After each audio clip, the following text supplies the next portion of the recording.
Bonjour à toutes et à toutes, bienvenue dans Libre Ensemble. Je suis ravie de vous accueillir dans ce nouveau rendez-vous de la laïcité dans votre magazine En quête de sens. Dans un contexte de questions migratoires, d'inégalités sociales, d'urgence climatique et de montée des populismes, voire même des extrémismes religieux, l'Europe peine à trouver des solutions. L'Europe sait-elle où elle va? Sait-elle comment encore défendre l'état de droit et la démocratie? Ce sont toutes ces questions-là que nous allons poser aujourd'hui à notre invité, le professeur De Waal. Bonjour professeur. Bonjour. Vous êtes donc Jean-Michel De Waal, professeur de sciences politiques à l'Université libre de Bruxelles. Vous êtes un grand spécialiste de la question démocratique et d'état de droit en Europe notamment, mais surtout dans l'Europe de l'Est. Vous allez nous en parler. D'ailleurs, votre thèse de doctorat avait pour sujet une analyse comparée du processus d'émergence des partis politiques en Europe centrale après 1989, la République tchèque, la Slovaquie, la Pologne. C'est dire si vous connaissez la question. Vous venez d'ailleurs de faire un voyage à Bucarest en Roumanie. Vous allez donc nous raconter tout cela. Mais je voulais d'abord commencer par une petite phrase. Celle de David Van Reybrouck, notre compatriote devenu célèbre notamment grâce à son livre Contre les élections, qui dit ceci: « Il se passe une chose bizarre avec la démocratie, tout le monde semble y aspirer mais personne n'y croit plus. » Alors, est-ce qu'on croit encore à la démocratie? Est-ce qu'on la respecte aujourd'hui en Europe? C'est la question notamment que nous avons posée à Olivier Le Bussy. On va commencer avec lui. Est-ce que l'Europe peut faire face aux dérives autocratiques? Olivier Le Bussy, qui vient d'écrire ce livre, L'Union européenne, une utopie en péril. Il est journaliste au quotidien La Libre Belgique. Et donc, on est allé lui poser cette question. L'Europe face aux dérives démocratiques, on se rejoint juste après. Elle pensait que oui. En fait, l'Union européenne, on pourrait comparer avec ce qui s'est passé pour la zone euro, ou même avec le Brexit. Elle se dote d'instruments au cas où ça irait vraiment très très mal. Il y avait l'article 50 qui permettait à un État de quitter l'Union européenne. On le voit avec le Royaume-Uni, ça ne marche pas très bien. Pour la zone euro, elle avait des instruments qui ne fonctionnaient pas bien. Et c'est la même chose avec l'état de droit. Il y a dans le traité l'article 7 qui permet de suspendre certains droits d'un État membre si on constate qu'il viole ou qu'il y a risque qu'il viole les valeurs décrites par l'article 2, l'état de droit, pas de discrimination, ce genre de choses. Maintenant, ce qui est très compliqué, c'est qu'il faut appuyer sur ce qu'on appelle l'arme atomique et dire voilà, on va déclencher l'article 7. Et pour arriver au bout de la procédure, qui pourra aboutir à la suspension du droit de vote d'un État membre, il faut l'unanimité de tous les États membres. Donc le cruel paradoxe, c'est que c'est plus compliqué d'entrer dans l'Union européenne. Vous devez remplir toutes les conditions économiques en termes de respect de l'État de droit et des valeurs européennes. Mais une fois que vous y êtes, on est un peu démunis. C'est un club de gentlemen, donc on pense qu'on va bien s'entendre et que personne ne fera pas de trop grands écarts. Or, voilà. Et c'est vraiment une des plus grandes menaces, à mon avis, pour l'Union européenne pour le moment. Alors, retour plateau, professeur De Waal, cet article 7 dont parle Olivier Le Bussy, réexpliquez-nous. Je ne connais rien, je ne suis au courant de rien, réexpliquez-moi ce qu'est cet article 7 et est-ce qu'il est utile en Europe aujourd'hui? Mais donc c'est un article qui a été pensé pour régler des cas que l'on pensait un peu surréalistes, on pensait un peu que c'était de la science-fiction, au cas où un État sortait des valeurs de l'Union européenne, les droits de l'homme, l'état de droit, la séparation des pouvoirs. Qu'est-ce qu'il pourrait se passer. Donc il y a moyen de sanctionner cet État, de le priver de son droit de vote et donc beaucoup de son pouvoir dans l'Union européenne en appliquant cet article 7. Le seul problème de cet article 7, c'est qu'il faut l'unanimité. Et évidemment, il n'y a pas l'unanimité parce qu'il y a des solidarités entre États. Et donc, à vrai dire, quand on a pensé l'Union européenne, quand on a pensé l'élargissement dans les différents traités européens, on n'a jamais imaginé la situation dans laquelle on se trouvait là. On a pensé à mettre beaucoup de conditions pour que les États rentrent, mais on n'a pas du tout pensé que des États pourraient quelque part avoir des difficultés à gérer la démocratie ou pourraient même sortir du cadre de l'État de droit, comme c'est le cas aujourd'hui en Hongrie, en Pologne. Et donc cet article 7 est mal conçu et à vrai dire, on n'a pas d'armes réelles pour obliger un État à reprendre la route de la démocratie. Entre gens bien, entre gentlemen, comme le disait Olivier Le Bussy, on était loin de s'imaginer que certains allaient sortir des clous, comme on dit. Oui, tout à fait. C'est une idée... Il y a toujours beaucoup d'optimisme dans la façon dont on a voulu construire l'Union européenne et les cas les plus compliqués, par exemple, le Brexit en est un bon exemple. comment est-ce qu'on sort de l'Union européenne, mais c'était une question vraiment totalement surréaliste et de science-fiction il y a quelques années. Depuis que l'Union européenne traverse cette crise qui est, à mon avis, de nature différente des autres crises, on constate qu'on est très mal armé. Les laïcs, notamment, réclament pour ces prochaines élections de mettre en place, par exemple, un mécanisme de monitoring au sein de l'Union. Est-ce que c'est possible, ça, professeur De Waal? Oui, c'est possible et c'est sans doute indispensable. Alors, il faut bien l'appliquer à tout le monde. Parce qu'une chose est de critiquer à juste titre ce qui est en train de se dérouler en Pologne, en Hongrie, en Roumanie et dans d'autres États. Mais il faut aussi quand même faire le constat que partout, la question de la qualité de la démocratie se pose. Partout, nos démocraties perdent en qualité. Partout, l'autoritarisme monte, partout, le populisme monte. Et donc, partout, les droits de l'homme sont quelque peu remis en cause, ou en tout cas les partis qui remettent en cause les démocraties telles qu'elles fonctionnaient et qui sont plutôt pour des régimes hybrides avec plus d'autoritarisme, gagnent du terrain au point de vue électoral. Et donc je pense que cette question du monitoring se pose, mais pour bien tous les États. Et il me semble qu'il y a une tendance assez facile à aller voir ce qui se passe chez le voisin et à dire au voisin ça ne va pas du tout ce qui se passe chez vous. Pas trop regarder chez soi. Et pas trop de regarder chez soi. Et donc, alors la question de ce monitoring, c'est qui le fait aussi. Parce qu'évidemment, si c'est des experts un peu déconnectés, élus par personne, on va aussi avoir des difficultés tout de même de légitimité démocratique, parce que les citoyens vont dire c'est qui ces gens qui viennent nous donner des leçons? Alors, en termes d'état de droit et de démocratie, on pointe, comme vous l'avez déjà dit, l'Est, évidemment. Ces pays, ces PECO, comme on les appelait avec cette expression un peu surannée, pays d'Europe centrale et orientale. Olivier Le Bussy, d'ailleurs, dans son livre aux éditions Maison des sciences de l'homme des presses universitaires de Liège, consacre un chapitre pour la démocratie et l'état de droit. Le soleil se couche à l'Est. On va se replonger quelques instants dans un reportage que Pierre Sconbrot, Marc Soignet et moi-même avions réalisé en octobre 2016. C'était lors du référendum, ce fameux référendum anti-migrants lancé par Viktor Orban. On va un petit peu reprendre le pouls de ce qui se passait alors à ce moment-là en Hongrie et on revient avec vous pour commenter. Une campagne de haine que l'on a du mal à imaginer chez nous. En vrac, des dizaines de messages sur des affiches géantes, dans les villes, sur les abribus, les réverbères, au bord des routes qui font froid dans le dos.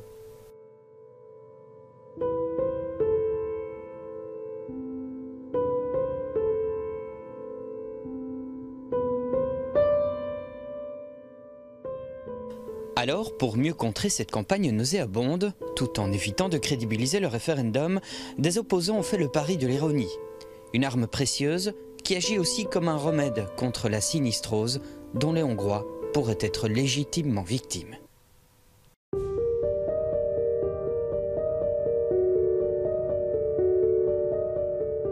Illiberális demokráciában, amilyen jelen pillanatban Magyarország is, illetve ezt Orbán Viktor is többször kijelentette, a népszavazás a hatalomgyakorlás eszközévé válik. Ugyanis egy illiberális demokráciában a hatalom nem gyakorolhat nyílt elnyomást, vagy bármilyen egyéb diktatórikus eszközökkel nem élhet. Így szüksége van egyfajta agresszív és folyamatos, permanens kampányra, amiben demonstrálhatja, hogy a többség még mindig mellette áll. He always has not an enemy, but something he fights against. Sometimes it's a person. It was 4 years ago. It was Mr. Gyurcsány, the previous prime minister. But most of the times these are abstract things like the EU, like the energy prices, like the refugee crisis. Ezért van szüksége olyan manipulált konzultációkra, illetve népszavazásokra, ahol egyfajta egységet tud felmutatni, és ezzel úgy tűnhet, mintha a kritikusai csak egy marginális kisebbséget alkotnának, akik ráadásul egy külföldről jövő idegen hatalom által befolyásoltak, mint például az Európai Unió. There's a risk. Sooner or later, all these populist leaders run out of enemies.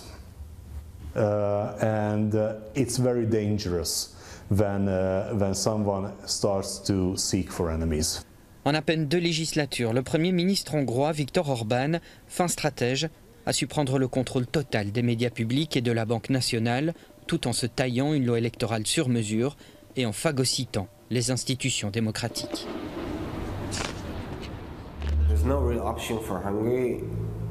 for the next 10 or 15 years, but rather to stick with Orban. They created a climate where there is no real opposition party that could govern the country. So even if would Orban fall, even if he falls for any reason, there's no option for Hungary at the moment but him or chaos. Pour beaucoup de Hongrois, Orban représente la figure du parrain qui règne sur tout le pays. C'est pour cette raison qu'il nous met en garde aujourd'hui sur un possible effet tache d'huile sur l'ensemble de l'Europe. Professeur De Waal, tache d'huile sur l'ensemble de l'Europe, une réaction. Est-ce qu'il y a un réel danger aujourd'hui? Et qu'est-ce qui ne tourne pas rond dans les PECO, ces pays d'Europe centrale et orientale? Donc je pense que la grande question pour l'Europe centrale et orientale, comme pour nos pays, c'est la question sociale. Je pense qu'on oublie aujourd'hui cette question qui est au cœur de beaucoup de problèmes que les citoyens rencontrent. On a fait beaucoup de progrès sur énormément de questions, mais il faut bien admettre que la question sociale est vraiment passée au second ou au troisième plan des préoccupations. Et donc il y a une série de citoyens en Europe centrale qui voient le niveau de vie d'une partie de la population augmenter, mais qui, eux, même s'ils vivent mieux que sur le communisme, restent avec des salaires qui sont 3 à 4 fois inférieurs à ce que l'on peut connaître en Europe occidentale, qui voient que les services publics ont été totalement privatisés. On est passé d'un État communiste avec un État trop fort à plus d'État du tout. Et donc ces citoyens se sentent abandonnés et cherchent des solutions à leurs problèmes. Ils sont très déçus 30 ans après, même s'ils restent pro-européens. Je pense qu'il y a une confusion. Ils ont vraiment été abandonnés, vous pensez? Oui, je pense que... Alors, il y a les grandes villes où il se passe des choses, et puis il y a une myriade de petites villes, et la Hongrie est un pays, c'est vraiment un idéal type, parce que vous avez Budapest, et puis vous avez toute une série de petites villes de 50 000, 80, 100 000 habitants, dans lesquelles il ne se passe rien, dans lesquelles les jeunes sont partis soit à Budapest, soit à l'étranger, et je pense que ces personnes se sentent abandonnées. Mais je pense que ce sentiment-là, on le connaît en Europe occidentale aussi. Si vous voyez les grands pays comme l'Allemagne, la France, parlons de la France puisque c'est un pays que en Belgique francophone on connaît bien, les petites villes sans hôpitaux, sans maternité, où les services publics disparaissent petit à petit, où les écoles ferment, où il n'y a plus vraiment d'emploi, les personnes ont là un malaise qu'ils expriment en votant pour des leaders populistes. Voilà, auxquels les populistes répondent bien, évidemment. Évidemment, parce qu'ils ont une réponse. La force des problème, populistes, c'est l'Europe. La force des populistes, c'est évidemment de trouver des réponses simples et rapides. Or, les problèmes sont complexes et mettent du temps à être résolus. Mais je pense qu'il faut comprendre que si M. Kaczynski en Pologne, si M. Orban en Hongrie, remportent les élections et vont continuer à remporter les élections européennes, et si les sondages les donnent gagnants, c'est parce qu'ils touchent une partie de la population avec leur discours et avec les politiques. Si on prend le cas de la Pologne, qui est vraiment sortie de l'état de droit, M. Kaczynski et son parti conservateur, catholique, vraiment qui tient des discours assez effrayants et assez terribles pour nous, il a mené une politique sociale. Ça, il faut bien admettre que c'est lui qui a mené une politique sociale. Ce n'est pas les partis pro-européens qui ont mené cette politique sociale. Et donc l'Europe est vécue comme portant des politiques antisociales. Alors, on peut longuement discuter de la politique sociale européenne, de ses qualités et de ses défauts, mais c'est comme cela que c'est perçu en Europe centrale, mais aussi en Europe occidentale. Alors, tache d'huile, un petit mot sur la Roumanie. Là, le problème aussi, c'est la corruption. Mais je pense que la Roumanie, la Bulgarie sont des pays qui ont des problèmes de corruption, comme beaucoup en Europe centrale. Pourquoi? Parce que d'une part, on a démantelé totalement l'État, et que donc la justice, la police sont dépourvues de beaucoup d'armes pour lutter contre la corruption. Deuxièmement, c'est une question de pauvreté, c'est une question sociale. Je pense qu'on met un peu les choses à l'envers généralement.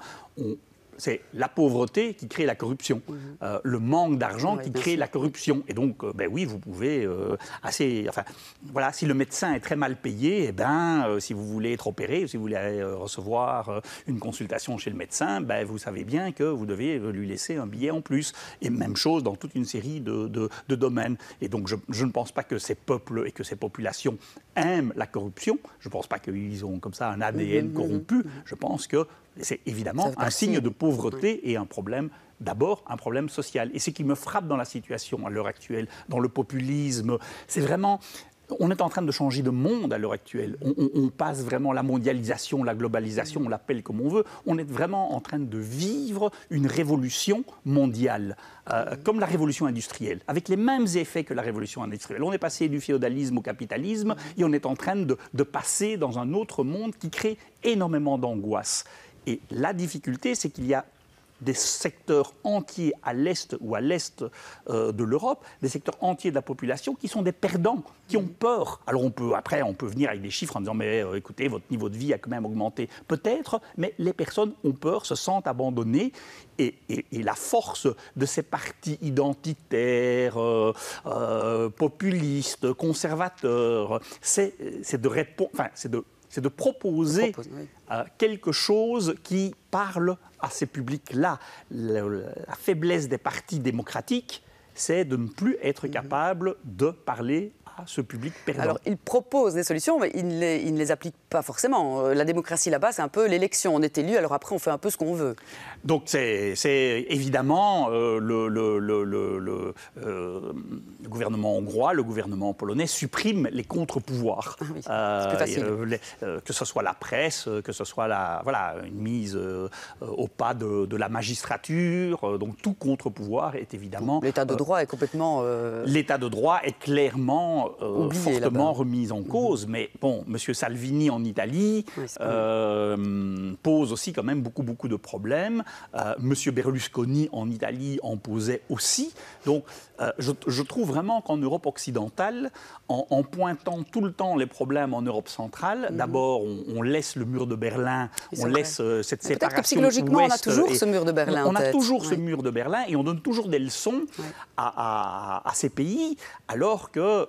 Alors, évidemment, il faut dire qu'on n'est pas d'accord, mais bon, M. Salvini, il a monté Mme Le Pen, Mme Le Pen qui arrive au second tour, comme son père d'ailleurs, c'est en France, c'est pas en Pologne. Donc, et en tenant ce discours terriblement donneur de leçons, nous ne faisons que Voilà, M. Orban dit, regardez ce qu'ils disent, ils n'arrêtent pas de nous donner des leçons, regardez ce qui se passe chez eux. Vous rentrez de Roumanie. Quelle est la vision de l'Europe là-bas et comment prépare-t-il les élections européennes? Est-ce qu'elle passe en premier plan, en second plan? Comment ça se passe? Mais comme partout, c'est des élections. Vous savez, les élections européennes, dans chaque pays, c'est des élections nationales. Et donc, on discute malheureusement... Oui, d'abord de problèmes nationaux. Politique nationale. Et donc, on tire les conclusions. En Roumanie, le gouvernement en place est un gouvernement extrêmement corrompu, d'un parti qui se dit social-démocrate, mais enfin qui n'a absolument rien à voir avec l'idée que nous faisons en Europe occidentale de la social-démocratie. Bon, ce parti, on regarde en Roumanie s'il va gagner ou perdre les élections pour préparer les législatives et les présidentielles en Roumanie. Mais ce qu'il faut bien noter, c'est qu'en Europe centrale, contrairement à l'idée que la presse ou que, comme ça, on peut nous donner, les citoyens restent très pro-européens. Tous les sondages le montrent. Les institutions européennes sont plus populaires en Roumanie que les institutions nationales. Le citoyen roumain fait plus confiance au Parlement européen pour régler les problèmes qu'à son Parlement national. Il fait plus confiance aux institutions européennes qu'à ses propres... à la limite. À la limite, plus que nous, comme nous. Donc, il y a beaucoup d'eurosceptiques chez nous. Les Polonais qui ont voté pour M. Kaczynski, ils n'ont pas voté contre l'Europe. Ils ont voté pour une politique sociale. Ils ont voté pour... Et donc, c'est là la confusion qu'il y a. C'est comme Mme Le Pen a toute une série d'électeurs qui votent pour elle parce qu'elle promet de résoudre des problèmes sociaux, pas pour sa politique européenne. Je pense qu'on confond là vraiment des éléments. Et c'est pour ça que je pense que la question sociale est une question absolument fondamentale si on veut résoudre les problèmes. Il n'y a qu'un seul pays en Europe centrale, c'est la République tchèque, où l'euroscepticisme est vraiment fort. Dans la population aussi. Dans la population aussi, parce que les élites politiques tchèques ont toujours été très, très eurosceptiques pour toute une série de raisons. Donc là, l'euroscepticisme est presque aussi important qu'en Grande-Bretagne. Ailleurs, dans tous les pays d'Europe centrale, y compris en Hongrie ou en Pologne, les personnes disent qu'elles veulent rester dans l'Union européenne et qu'elles ont une image favorable de l'Union européenne, et sans doute même plus qu'en Europe occidentale. On l'a vu, l'Europe peine à trouver des solutions pour justement contrer ces autocraties. Que dire alors de la colère citoyenne ces dernières semaines en Serbie, Albanie, Monténégro? On sort un petit peu, on va un peu vers ces pays baltes qui demandent à entrer finalement dans l'Union européenne, mais qui sont lâchés, enfin les citoyens disent être lâchés par une Europe qui préfère maintenir un équilibre dans cette région-là. L'Europe n'est pas belle non plus dans cette situation-là. Oui, dans les Balkans, évidemment, on a la difficulté que les citoyens rêvent de pouvoir entrer dans l'Union européenne parce que cette Union européenne est associée avec l'État-providence, avec une certaine richesse, une certaine facilité de vivre. Et donc, évidemment, pour les pays des Balkans, de l'ex-Yougoslavie ou d'Albanie, il y a beaucoup de frustration à s'être mis sur le chemin des réformes, très difficilement après la guerre, et de voir que l'Union européenne n'est absolument pas prête à un nouvel élargissement. Évidemment, tant qu'on dit tous les problèmes, c'est la faute de l'élargissement, l'Union européenne ne sera pas prête à élargir. Alors, il faut bien réfléchir parce qu'il ne faudrait pas que dans ces pays, les problèmes de nationalisme, les problèmes de pauvreté fassent qu'on est à nos frontières des pays totalement instables. Je ne veux pas me faire l'avocat des pays d'Europe centrale, mais la Grande-Bretagne qui veut sortir de l'Union européenne, c'est pas dû à l'élargissement. C'est bien d'autres problèmes. Oui, il y a la question des travailleurs polonais, des travailleurs roumains en Grande-Bretagne, mais enfin, si les Anglais ont voté pour le Brexit, ce n'est pas uniquement à cause de l'élargissement. Mais est-ce que l'Europe peut survivre à toutes ces crises-là? On dit souvent que justement, elle récupère un coup de fouet à chaque crise, mais enfin, celles-ci ont l'air quand même assez graves. Et vous parlez donc de mondialisation, de changement de monde en tout cas. Quelle est la place de l'Europe aujourd'hui dans le monde? Est-ce qu'elle doit rester telle qu'elle ou est-ce qu'elle doit foncièrement se réformer en quelque sorte? Donc d'abord, il faut bien rappeler que la construction européenne, c'est une suite de crises ininterrompues et que même assises, il y avait toute une série de drames, de crises, de blocages. Et donc, on a l'impression que nous, on idéalise un peu cette période. Oui, mais et pourtant, des historiens de la construction européenne vous montrent très très brillamment que on a toujours eu l'impression que le passé était plus beau et que avant, une fois qu'on était 9, on disait c'était mieux assis. Quand on était 12, on disait c'était mieux avant. Donc on a toujours cette question. Il n'y a pas de grand moment fondateur dans l'Union européenne. Il n'y a pas de 14 juillet, il n'y a pas un moment où les peuples européens non plus sont sortis dans la rue pour dire nous voulons l'Europe. Donc cette Europe s'est faite par le haut, de crise en crise. Mais je pense que nous sommes tout de même effectivement, comme vous le dites très justement, dans un moment extrêmement particulier.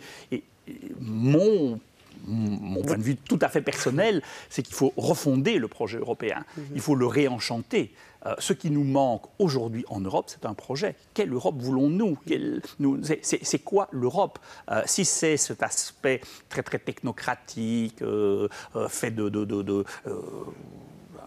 d'institutions européennes presque aussi compliquées que les institutions belges, ça ne va pas susciter beaucoup d'enthousiasme. Donc je pense que l'Europe peut résister à condition de refaire de la politique, à condition de reprendre conscience de confiance en soi et à condition d'avoir un projet futur mobilisateur. Si on n'a pas de projet futur mobilisateur, si on n'a pas des élites politiques qui émergent pour dire nous voulons plus loin dans l'Europe, nous voulons que l'Europe soit une zone sociale, environnementale, de défense des valeurs, des droits de l'homme, et qui ne fait pas alors du commerce avec l'Arabie Saoudite en même temps, qui ne pollue pas en même temps. À l'intérieur comme à l'extérieur. À l'intérieur. Elle doit se recentrer dans le monde. Avec une cohésion qui fait que le citoyen X ou Y quelque part en Europe se dit « Ah ben oui, ben mon emploi, il a été aidé par l'Europe » ou « Ah ben je bénéficie très concrètement de la construction européenne », on n'y arrivera pas, ça c'est certain. Et avec la montée en puissance de la Chine, avec le fait que Déjà sous la présidence Obama, les États-Unis ont montré qu'ils se retiraient petit à petit de l'Europe. M. Trump a accéléré une tendance que M. Obama avait déjà lancée. Il faut effectivement que l'Europe se rende compte qu'elle doit avoir une politique de défense et qu'elle doit aller beaucoup, beaucoup plus loin. Il n'y a pas d'autre alternative. Moi, je suis très optimiste, non pas parce que j'ai une espèce de foi européenne, mais parce que je pense que l'Europe n'a pas d'autre alternative et qu'à un moment... Que de perdurer. Que de perdurer et que de se renforcer et que d'aller beaucoup, beaucoup plus loin. On n'a pas trop d'Europe. On n'a pas assez d'Europe. Et ça, tant que les hommes politiques nationaux et européens n'assume pas ce point de vue-là, de dire mais il faut aller beaucoup plus loin. Le problème, c'est pas qu'il y a trop d'Europe, le problème, c'est qu'il n'y a pas assez d'Europe. On n'y arrivera évidemment absolument pas. Et tant que chacun continue ce petit jeu de dire au niveau national, c'est bien, mais vous savez, tous les problèmes viennent de l'Europe, et de tout le temps chercher l'Europe comme bouc émissaire, on n'y arrivera pas. Je ne dis pas du tout que les politiques européennes sont toutes positives. Il y a énormément d'erreurs qui ont été commises, entre autres, je le répète encore, l'abandon de toute la question sociale. En tout cas, État de droit et démocratie, c'est vraiment l'ADN de l'Europe. Un petit mot vite fait, parce que l'émission se termine bientôt, mais vous allez vous rendre en Chine dans les prochaines semaines. Là-bas, on dit beaucoup que la Chine devient un partenaire incontournable pour l'Europe, notamment d'un point de vue commerce, avec une nouvelle route de la soie. Mais comment faire des affaires et comment établir des liens avec un pays dont l'État de droit et la démocratie est aussi bafoué? Est-ce que l'Europe doit, là aussi, jouer son va-tout pour imposer en quelque sorte sa démocratie? Est-ce qu'elle y parviendra? L'Europe n'a pas à imposer un système à une autre région du monde. Je pense qu'il faut laisser aux Chinois, comme à tous les peuples du monde, décider dans quel système ils vivent. Et je pense il faut quand même bien se rendre compte qu'en Chine, pour le moment, des centaines de millions de personnes ont vu leur niveau de vie augmenter, ils sont sortis de la misère, des épidémies en 20 ou 30 ans. Donc, je pense que s'il y avait des élections, le régime actuel serait élu, des élections démocratiques, je l'entends, mais que l'Europe doit cesser de rêver et cesser de céder sur toute une série de questions face à la Chine, c'est tout aussi vrai. Je pense qu'on a été un peu naïf, mais ce sont nos industriels aussi qui ont demandé. C'est évidemment un marché d'1,4 milliard de personnes. Ça fait rêver les industries, ça fait rêver les entreprises, et donc on n'est pas trop regardant. Mais de là à aller donner des leçons en permanence, je pense que ce n'est pas une bonne façon